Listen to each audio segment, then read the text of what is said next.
महाभारती को प्रणाम करता हूं और आप सभी लोगों को मकर संक्रांति की बहुत सारी शुभकामनाएं देते हुए आप सबके इस गुरु माता पिता को प्रणाम करता हूं। बच्चों, आपको ढेर सारा लाड प्यार और सभी लोगों को सुबह के राम राम। देखिए, अगर पित्त शरीर में बन रहा है तो यह मान के चलिए कि आगे जाकर कहीं कोई गंभीर रोग आपको जकड़ेगा जरूर। इसीलिए कोशिश ये कीजिए कि आज से ही पित्त ना हो। बहुत सारे लोगों से जब मैं कहता हूं कि आपके शरीर में पित्त बनेगा और उसकी वजह से आपको भारी मुसीबतों का सामना करना पड़ेगा, तो वो कहते नहीं, हमारे शरीर में तो कोई एसिडिटी नहीं होती। इसके दो कारण हो सकता है कि उनका जीवन बहुत संयमित बीत रहा हो, और दूसरा इसका कारण है, ये हो सकता है आज ना हो कल हो जाए। क्योंकि यदि शरीर में टेंडेंसी है तो कभी ना कभी वो उभरेगी अवश्य। और पित्त के कारण होने वाले रोग इतने भयानक होते हैं कि मैं उसकी चर्चा भी आपसे नहीं कर सकता।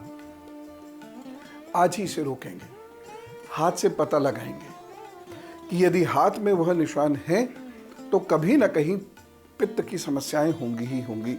एसिडिटी की वजह से बड़े गंभीर रोग होंगे ही होंगे। और है तो दो उपाय बस, सब ठीक। ये रेखा देख लीजिए, ये जो रेखा है यहाँ पर ये मोटी मोटी हो रही है यहाँ, या इस तरीके से ये चेन इसमें बनने लग जाती हैं ये या ऐसे ये गाढ़ी बुरबुरी हो रही है और कालापन इस पे आ रहा है। ऐसे ऐसे यहाँ जो ये रेखा हो रही है, यहाँ कालापन इस पर आ रहा है। अगर इस रेखा पर ये समस्याएं आ रही हैं तो ये तय है भाई साहब कि आज नहीं तो कल पित्त की वजह से स्नायु से संबंधित परेशानी होगी, यानी नर्वस सिस्टम से रिलेटेड परेशानी होगी। क्या क्या इसके सिम्टम्स होते हैं?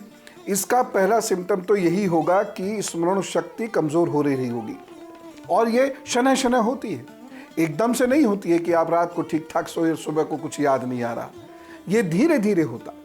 पहले क्या होता है, याद करने पर आपको ज्यादा जोर देना पड़ता है। आप सहारा ढूंढने लगते हैं कि आपको चीज़ें याद ना रखनी पड़े।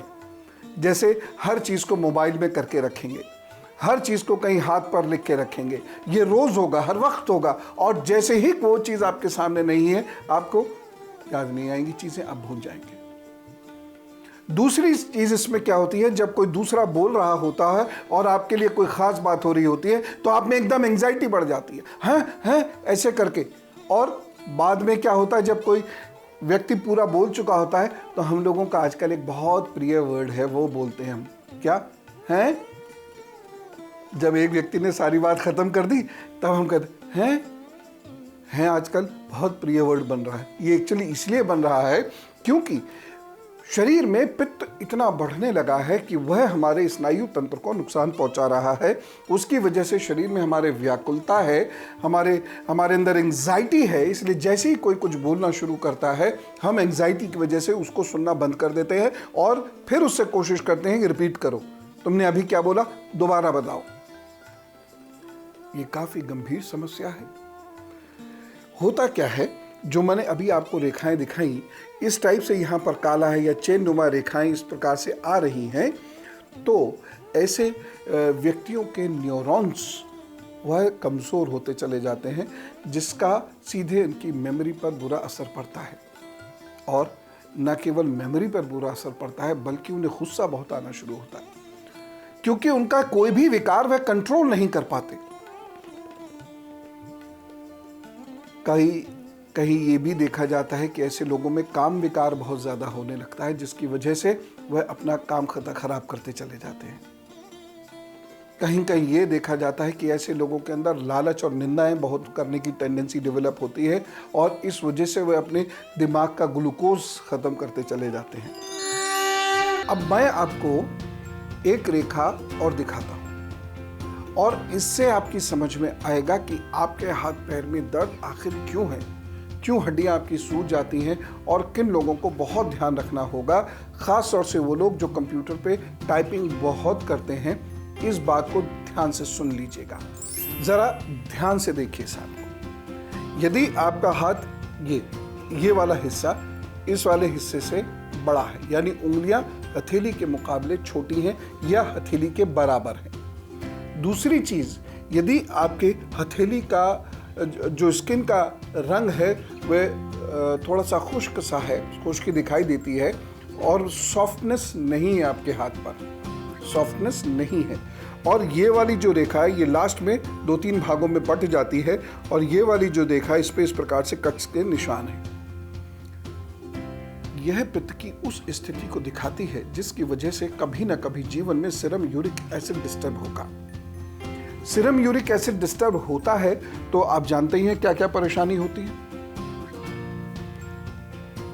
हाथ पैरों में दर्द होना, बोन जॉइंट्स का सूज जाना, सूजने के बाद उसका काम करना रुक जाना, एसएसी का यानी फ्लूइड का वह कम होते चले जाना। इसकी वजह से कितना दर्द और कष्ट होता है जानते हैं। उसके तो आसानी से पेन को ख़त्म करने वाली दवाएं भी नहीं है, और लंबे समय तक पेन किलर खाने से किडनी पर जो बुरा प्रभाव पड़ता है वो तो सब लोग जानते ही, यानी नरक ये यातना। इसको कैसे कंट्रोल करेंगे? सिंपल, अगर ये 2 लाइनें हैं तो जो मैंने बताया वो होगा, कितना है ये होगा।